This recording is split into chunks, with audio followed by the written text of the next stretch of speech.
Welcome back to another video from Aurora Fire Rescue. By popular request, I am here at Fire Station number 8 for a Firehouse Friday tour. It is a beautiful spring rainy day here in the city of Aurora, and Lieutenant Cameron Ryder is kind enough to give us a tour of the firehouse. Cameron and I go back a long way. What's up, Lieutenant? How's it going? Good. You ready to show us around? Yeah, let's take a look at Station 8.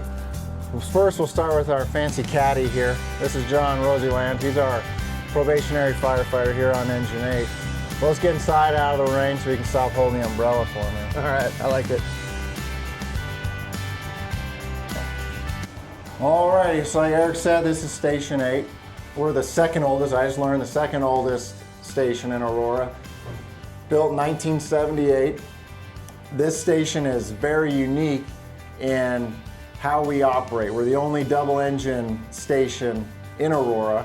Used to be engine and a ladder, but due to Station 9 getting torn down, moved Engine 8 here, kicked the ladder out.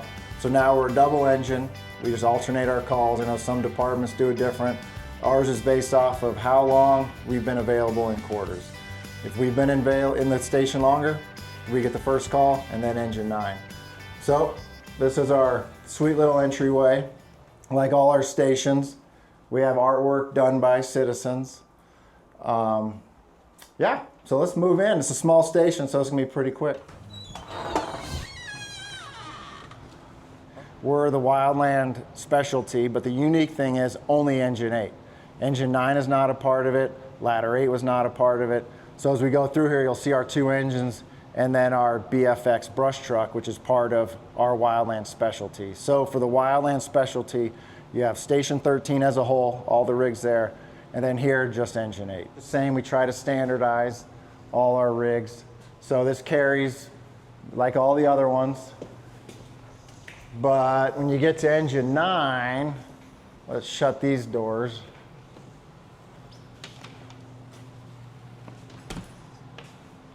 So the cab is the difference on these. These you can stand up in. Yep. So they got the bigger cabs. Otherwise, hold the same amount of water, same amount of hose, same tool complements. Until you get into squads and stuff, then you start getting into the different equipment they carry. But otherwise, these 2 engines are identical minus the cab. Okay. And then we come over to our BFX. So this is Brush 8. Sister rig is Brush 13, the 2 newest BFXs we have, Type 6 engines. We actually have 2 more on order, but these are the rigs that go out of the city or out of state, part of our deployable team. So I talked about how we were a specialty in wildland. Technically, we have 2. We have in-city wildland and then our deployable. In-city, you're assigned to Engine 8 or Engine or Ladder 13. Deployable anywhere throughout the city. Those are for our 14-day deployments with our agreement with the state and the feds. So this one, exact same as the one at Station 13, if you've seen that one. If not, we don't need to go through the whole thing. It just carries your standard NWCG Type 6 equipment. Okay. Chainsaws, hose, tools, all the fun stuff. And for some people, they might drive through this part of Aurora and not think there's a wildfire threat, but is there one? Yes. So actually, so we just moved a brush truck to Station 3, part of this whole Station 9, this movement of apparatus. This was the busiest brush truck in the city. So even though we're in the center of Aurora, we've got a lot of open spaces, a lot of parks, a lot of drainages. Like you look out, well, you would if it wasn't raining, Delaney Farms. This burns every few years. So this is a busy brush truck, and we do have some urban interface problems, challenges in this area because you got Sand Creek, Tollgate Creek, got a lot of houses back up to open spaces because those are the lots people want to live in. So contrary to popular belief, we do have a wildland issue in the city of Aurora. And then how do you choose, or does dispatch choose, which apparatus respond if you take Engine 8 or Brush 8? So with 8s on A shift, we always take both because that way we bring another 500 gallons of water with us. So wherever you go, we are in the middle of a city, you expect to find fire hydrants, but that's not always the case. And we do have a lot of, I wouldn't say overbuilt paths, but paths that can hold an engine. And so we can park it, use it to fill this, because this holds 300 gallons. We got another almost 2 tanks of water sitting in that rig that we can pump over to this one. So we like to bring it with us. And now if we're going out of the city, we'll just, all 4 of us will go onto here. But otherwise, we bring both rigs. So this is an old station, small station. We try to fit anything we can in the station. So we've got a Denver drill, got a confined entry and exit, and then we have a second floor, modified second floor prop. And we do use a rope so no one can fall off. We do have to use, we have, like you can see there, we have a small ladder. That's not for this prop, but we have modified ladders to do this because it's not, just the height of it's not like a traditional 2-story. Nice, utilizing all the space that you have. Yes, so I think this is common in most firehouses throughout the country. Got these door props. Our challenge is finding doors that we can get in here, that we can get places that are getting demoed, see if they'll give us doors. But so you need heavy duty stuff. Yeah. Redo it with these little pieces of wood. Yep, so some use 2x2s or 1x2s. And then like this door, if you fill it with wood, it's harder than any door you'll ever experience trying to force it, which is, we make it harder in the training so that when you have to do it in real life, you're like, man, that was freaking easy. But in here, like this door, we had it once fully, and if you make these wet too, makes it even harder because then it won't snap, it bends. We've had probies where we've filled all the holes and they're all wet and all day to force one door. And then we go force a door on an apartment. They're like, that was nothing like that. We're like, yeah, this is so we can really hammer in the techniques of gap set force and whatnot. Nice. Yeah, cool to have this ability in-house. Yeah. Yeah, have you done 5s yet? No, we haven't done a station tour of Station 5 yet. So Station 5, they've got a lot of training props in there. So they've got a whole mini apartment they've built in there. Yeah. Which we obviously don't have the room for that. Sure. But we go there and train with them, do stuff. Well, I guess we'll go see some bunk rooms since that's our next door. Okay. So this station, I believe, is the only one in the city that doesn't have tone selectors. So this is the firefighters area. Officers on the other side will take a look at that. But these guys, well, all of us, we hear every call between either engine because we don't have, well, we have these soundproof curtains, so you hear everyone's call. And then is there a difference in the tone between the 2 engines at least? Yes, so engine 8 is the city's normal engine tone, and then engine 9 gets the truck tone, the ladder tone that ladder 8 used to get, they get. And then there's another one for the brush truck, which is the same as a chief tone at triple companies or stations with the battalion chief, which are usually 3 rigs. Okay. So this is their standard little cubicle. I try to tell them these are like the Harry Potter blanket, make you invisible. These just kill the sound, but it doesn't. And you've got chambers out there, so sure. These are some loud rooms.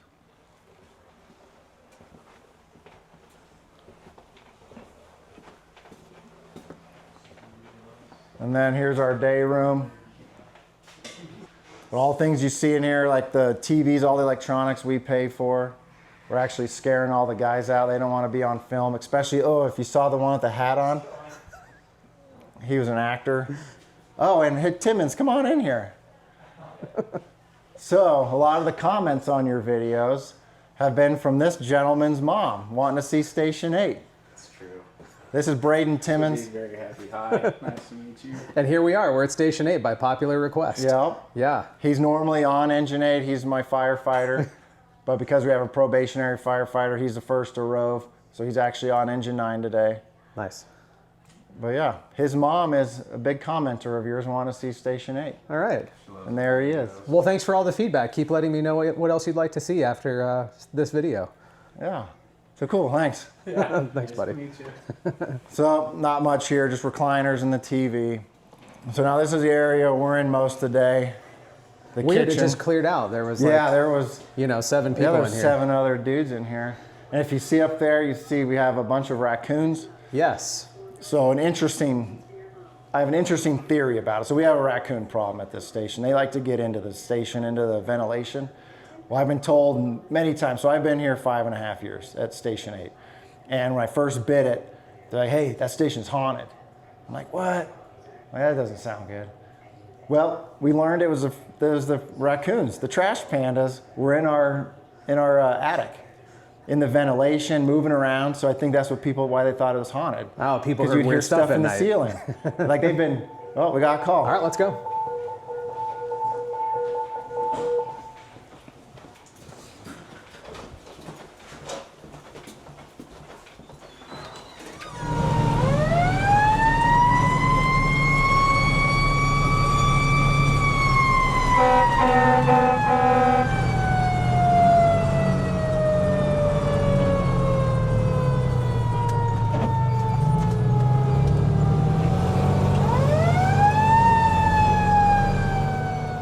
If you call 911, through the call taker goes to what's called Pro QA, and they have a set of questions they ask. Well, this one led them down the stroke or transient ischemic attack, TIA. And so in Aurora, when that happens, especially during the day, only during the day, because Cat 1 doesn't work at night, you get an AFR engine or ladder, an ambulance, and Cat 1, which is our stroke unit through UC Health. So they come because they specialize strictly in strokes, and they can actually scan people's heads in the back of the ambulance. So any call that comes in as a possible stroke and they're in service, they go to the call. So we actually get 2 ambulances that show up, with one of them being Cat 1. For commercial fire alarm And at the Gateway Complex to 17800 East 32nd. And then they can do their own assessment, which is different than our Cincinnati stroke. They have different criteria they can fall under, and if they fall under their criteria, they accept the patient. They'll scan them to make sure it's not a bleed, and then they can start treatments right here in the parking lot of the patient's apartment and get them to definitive care a lot quicker with already being medicated or whatever they need to do for the stroke side of things. Wow, incredible. Yeah.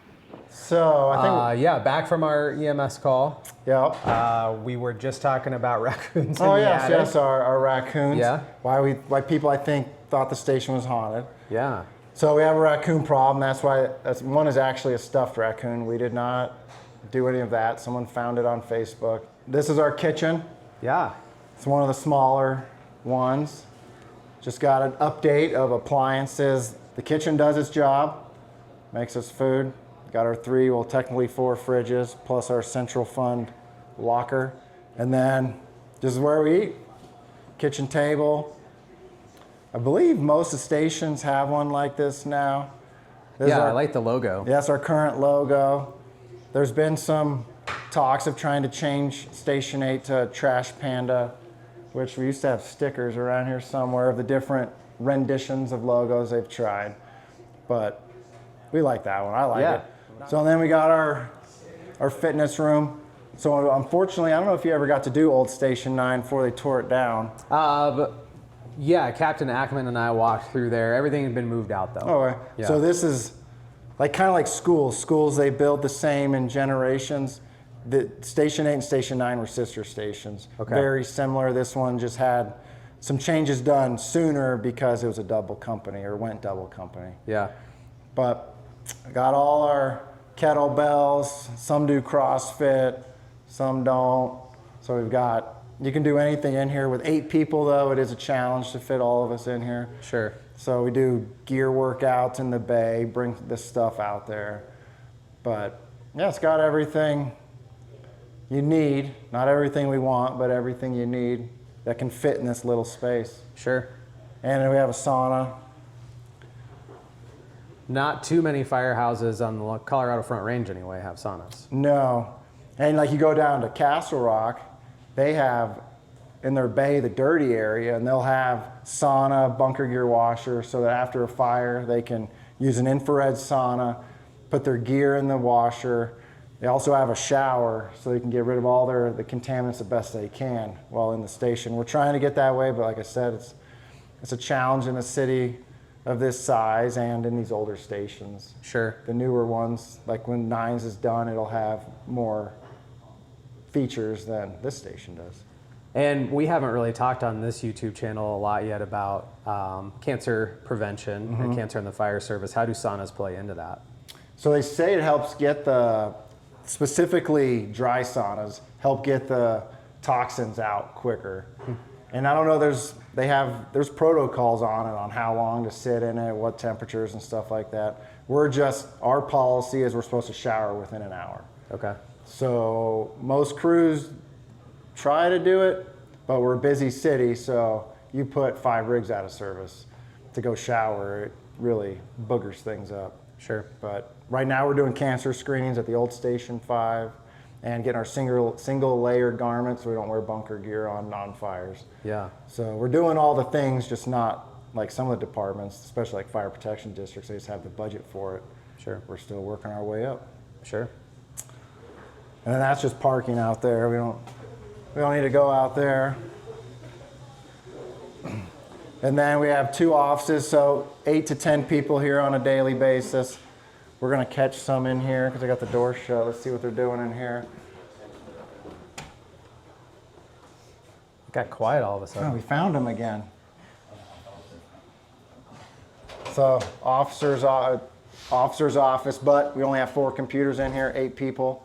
A lot of us do it on laptops or tablets. If we don't, anyone uses any computer, we don't truly care. So that's one office.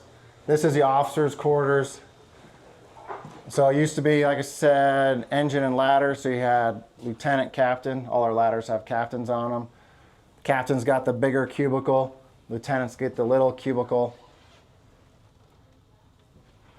And then we have shower and a toilet, which it's like any other bathroom. But you can tell over the years, like the renovations, because the old Station 9, which was the same as this, had a toilet right behind the door. Yeah. There's no toilet here, just a shower. Okay, so separate. Yeah. And there's been talks of trying to turn these more into rooms and whatnot, but since the plan is to build a new station, we're not putting too much money in it. Sure, that makes sense. And we got a lot of doors. And then here we are back in the hallway. So this is, some people argue with you about first dues. We still have a first due even though we're AVL based, GPS based dispatching, Sure. Closest unit goes. But this is the true Station 8 first due based off of station locations. Okay. And it may have, that hasn't changed.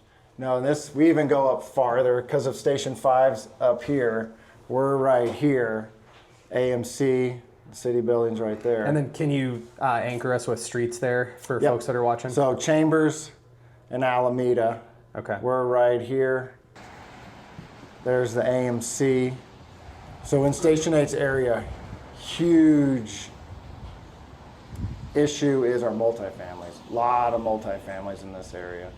Like most of this map, even though you see, like there's obviously a lot of houses, but you look just right here, this is a huge density of what they're building, multifamilies, And why do those present challenges?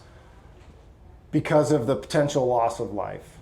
And some of these, remember a lot of this area, because the station was built in '78, a lot of this area was built a long time ago. A lot of these streets are challenging for our engines and ladders, because over the years, rigs get bigger, streets don't change in these areas that are already developed. And so like some of these areas, like a first alarm fire in here, these are duplexes, it's a super challenge even getting the first engine in there, let alone the first ladder. Sure. So the population density plus just access, and you figure because the community we're in, one apartment may have multiple families in it, not just one family. And then what are the other target hazards here? It looks like the mall's pretty close. Yep, we got the mall right here. You've got, this is a big commercial area, Target, a lot of restaurants. Just up here at 6th and Potomac, you have old Aurora North Hospital. They're technically not our first due, that's our second due. But a lot of people in that building. Then all around there, you've got the children's offices and rehab facilities. Same with, like the medical center of Aurora is right here. Yep. So pretty close. Yep. And then you got the high schools. So you've got that high school. This map is pretty old. Right here, you've got one, then you got Pickens Tech. A lot of schools. A lot of schools here, Tollgate Elementary. We've got a lot of schools in here too. Do you respond to 225? Yep. So the way we work in Aurora, so on our MDCs every morning you log in your capabilities. One of them we all have is opposite response. So any call on the highway you get 2 engines and a ladder. And one of them is supposed to be from a different direction. CAD recognize, and a chief. And CAD recognizes that. So any highway call you're getting 4 apparatus plus an ambulance. Okay. Well, thanks for the virtual tour around the district there. Yeah. If you want, you can see their bathroom. Make sure no one's in there first. Yeah, that might make for an awkward video. Yeah. Anybody in here? Nope. So yeah, very similar to what our audience saw at Old Station 9. Yeah, one of the things I wanted to try to grab from there, they have a bench. Uh-huh. And they have the original sinks. Oh yeah. I was like, let's get all that, make this place original again. Right. And then so, primarily men work here. Yeah. A lot less women, like B shifts, got a female. So this is the men's. And then here is the women's. So just a toilet, sink, and shower. Okay. So private space if you do have women on duty. Yep. And then you got your privacy curtain. Yep. And that's about it. But we don't have communal bunking, so Yeah. we're just one step up. Sure. Yeah.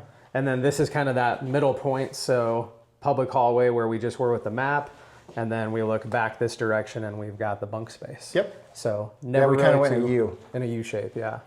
Yeah. Never really too far from anything in this firehouse. No. So on this side particularly, because if you got a snorer, guys will either try to go to bed before them, or what some do and have done, the snorer goes to sleep, they'll fill the washer with change, and then or the dryer, and then turn it on. I don't think we saw that washer or dryer. Oh yeah. Yeah, right here. Yeah, if you're a snorer, there's a likelihood someone's going to throw change in that dryer to wake you up. One thing, like we were talking about cancer, we do the Niederman, capture our exhaust, kicks on with the batteries. Sure. And being by the AMC, a lot of people go to the AMC, these things kick on all day long. Yeah. Because anyone driving by will trigger it. Okay.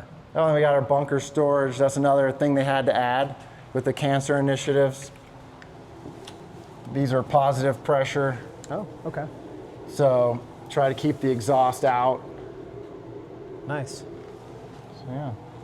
Hence why also you have double doors. Any entrance into the station's double doors and airlock. Supposed to be positive pressure, keep the diesel exhaust out, because that's a huge carcinogen. Sure. Is diesel exhaust. Sure. Thank you so much for showing us around. Thanks Appreciate for coming. it. Yeah.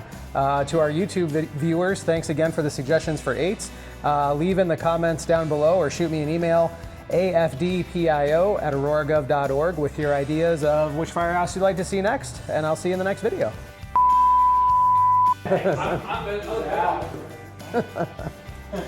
No one else wants to be a part of this for some reason. I'm not really sure why. I think We're having a good time here, but I've never been around where someone could clear out a station like you can. This is PIO, interesting. man. Yeah. PIO Oh, there with he the camera. is. There's Young and Restless. Not even. Oh, there we go. We got the wave. The wave off. Right? He said Young and Restless, right? I think that's what he said. Yeah. He's in Young and Restless. We need more details. Yeah, We're you gonna find out an episode. You met a soap opera dude. Who would have thought? It's crazy. Yeah.